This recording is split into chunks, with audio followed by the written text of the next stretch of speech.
Hello everyone and welcome to Control Engineering and Control Theory tutorials. In this tutorial, we explain how to analytically compute the step response of a first-order system by hand. And let's immediately start. Over here, you can see a transfer function of a first-order system. Our goal is to analytically compute the step response of this system. But before we start, let's explain what is a step response.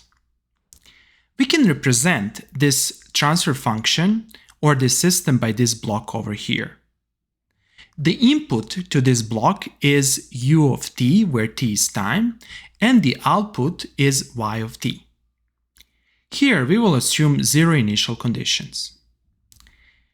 The step response is obtained when the input is given over here. That is, the input is a step signal. Before time is equal to 0, input is 0. At time is equal to 0, the input jumps to a finite value, and over here the finite value will be 1.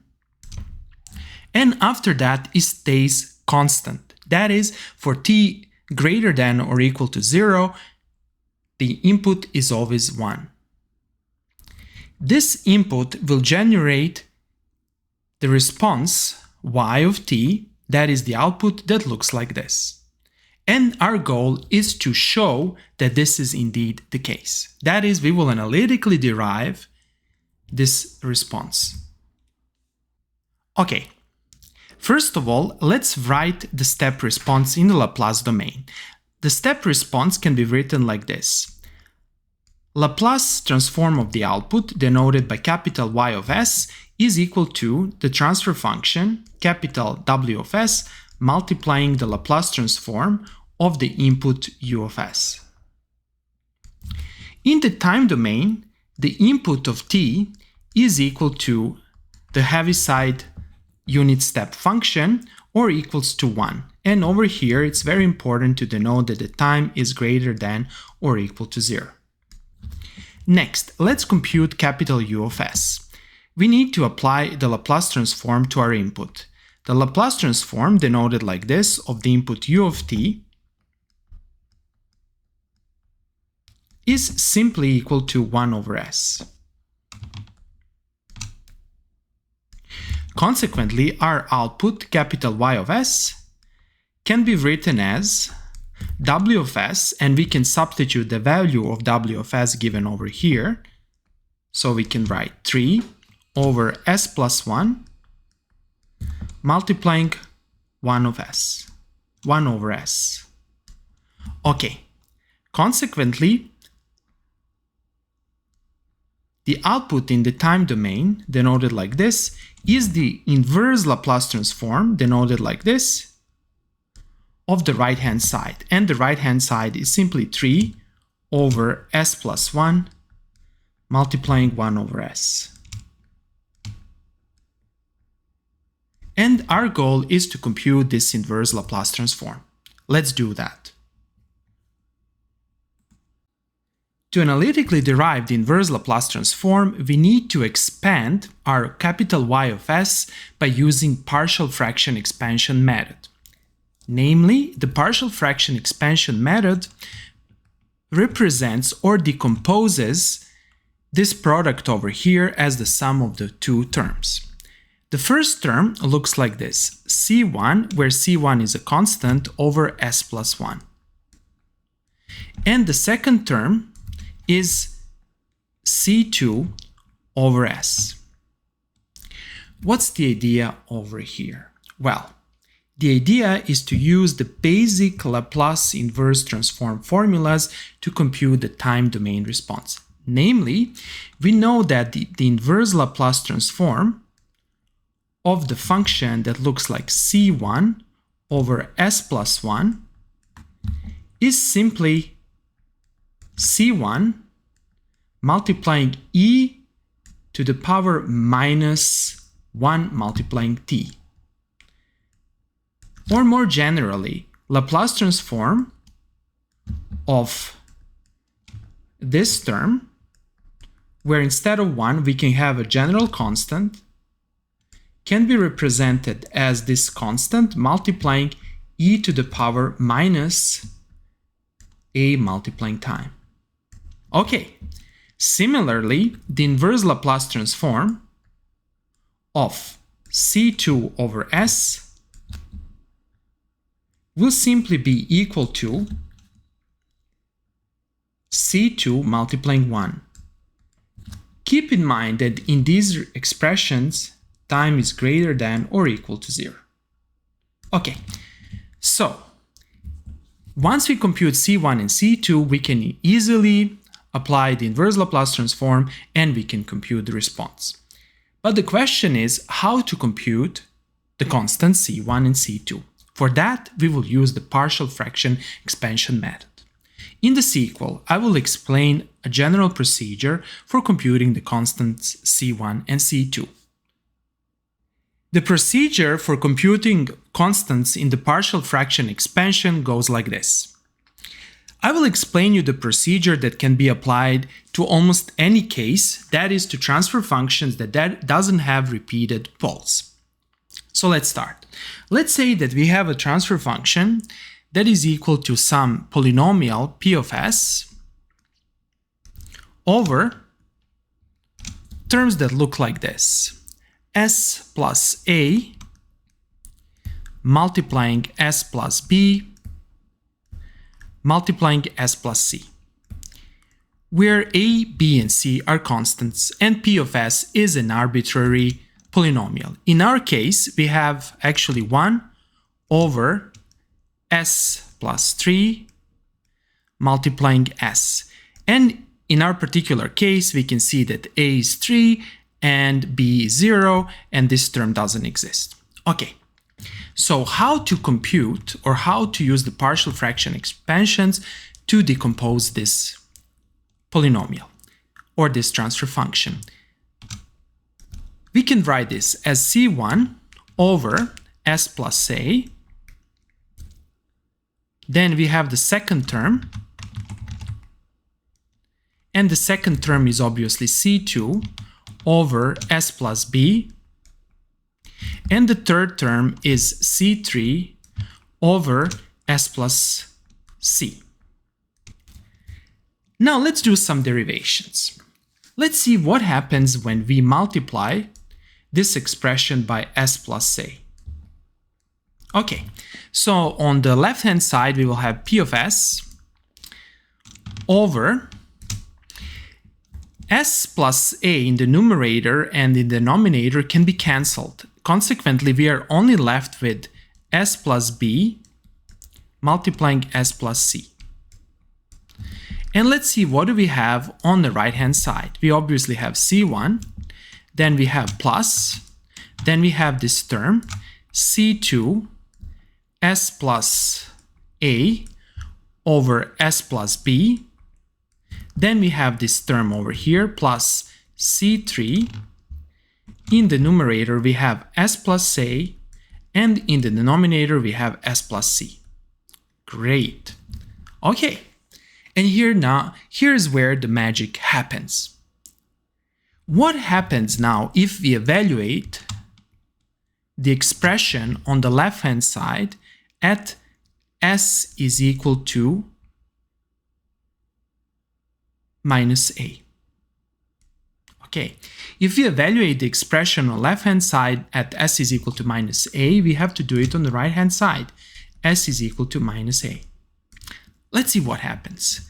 Well, on the left hand side we will have some expression that will look like this, p of minus a.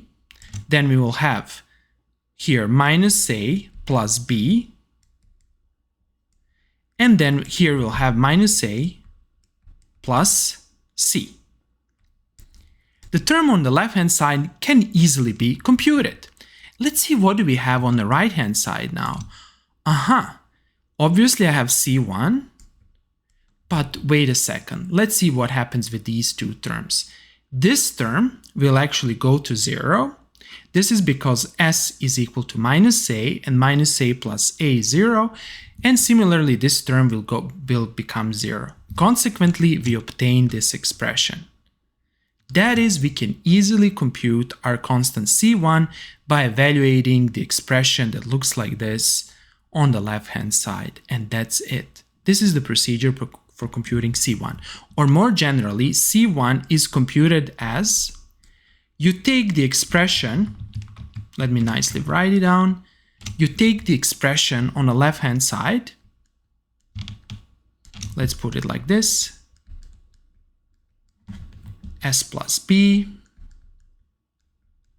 s plus c, and what do you do next? Well, you do the following. You multiply this expression by s plus a, which is in the denominator of the term that contains c1. So I will write it like this.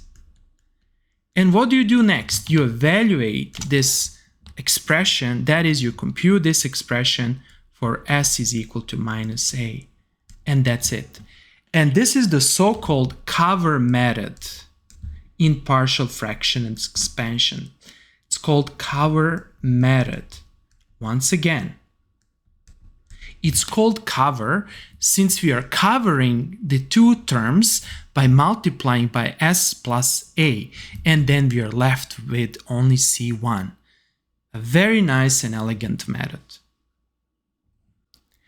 And the same procedure applies to C2 and C3. That is, C2 is simply obtained by taking the expression on the left-hand side, multiplying it by s plus b, as I do it over here, and simply evaluating the resulting expression at s is equal to minus b. Then C3 again is obtained in a similar way. You take the expression of left-hand side, you multiply it by this term, which is given here, and then you evaluate the resulting expression at minus c. That's it. Simple as that. Okay, let's go back to the original example. Here's our expression, and we need to compute C1 and C2. Let's start with C1, and let's compute it by using the previously explained cover method. C1 is equal to, we take the expression on the left-hand side, so let's write it down over here. 1 over s. Then what do we do next? We multiply this expression with the term in the denominator of c1 term. So we have plus s plus 1 multiplying this expression, and then we evaluate this at s is equal to minus 1. And let's see what do we get. S plus 1 and s plus 1 can be cancelled, and consequently we obtain 3 over s evaluated at s is equal to minus 1, and we obtain minus 3. Good. Let's compute C2. To compute C2, we use the same procedure. We take the term on the left-hand side, so we write 3 over s plus 1 multiplying 1 over s. We multiply this by s, and we evaluate the resulting expression at s is equal to 0. S and s can be cancelled, so we obtain 3 over s plus 1 evaluated at s is equal to 0, and this gives you 3. And that's it. We have computed C1 and C2. Consequently, we can represent y of s like this. We have, instead of C1, we can write minus 3 s plus 1 plus, instead of C2, we can simply write 3 over s, and that's it. Next, the output in time denoted y of t is equal to the inverse Laplace transform of everything that is on the right-hand side. Since the Laplace transform and inverse Laplace transform are linear operators, the inverse Laplace transform can be computed element-wise, and consequently we have minus 3 over s plus 1, and then we have plus the inverse Laplace transform of the term 3 over s. Next, we use the formulas that we explained at the beginning of this video tutorials. That is, we have that the inverse Laplace transform of C1 over S plus A is simply that constant multiplying e to the power minus at. Similarly, the inverse Laplace transform of some constant over S is equal to that constant multiplying 1. Note over here that these expressions are valid for t greater than or equal to 0. So applying the first formula to this expression over here, we obtain minus 3 multiplying e to the power minus t plus 3 and we have this formula, so we can write just 3. And that's it. This expression can further be written as, we can take 3 out, and over here we have 1 minus e to the minus t. And that's it. While studying control engineering, it's very important to learn how to sketch the responses. So let's try to sketch this response. Over here, let's sketch an x and y axis. On the x-axis, let's place time, and on the y-axis, let's place y of t. And our goal is to sketch this response. So let's start when t is equal to 0. When t is equal to 0, this whole term is 1, so 1 minus 1 gives you 0, so consequently the response over here will start from 0. Okay, so 0 is the first point. And then let's see what happens when time goes to infinity. When time goes to infinity, this term goes to 0, so consequently the horizontal asymptote of this function, let me nicely try to sketch it, here is 3. So we start at 0 and we should end at 3. And it can easily be shown that this response is a monotonic function of time. That is, it always increases, and as the result you will obtain the first order response that looks like this. It will asymptotically approach 3, and let me nicely sketch it. It looks like this. And that's it. And this is a typical response of the first order system, such as, for example, the response of a heat equation or a similar process. Okay, that's all for today, and thanks for watching.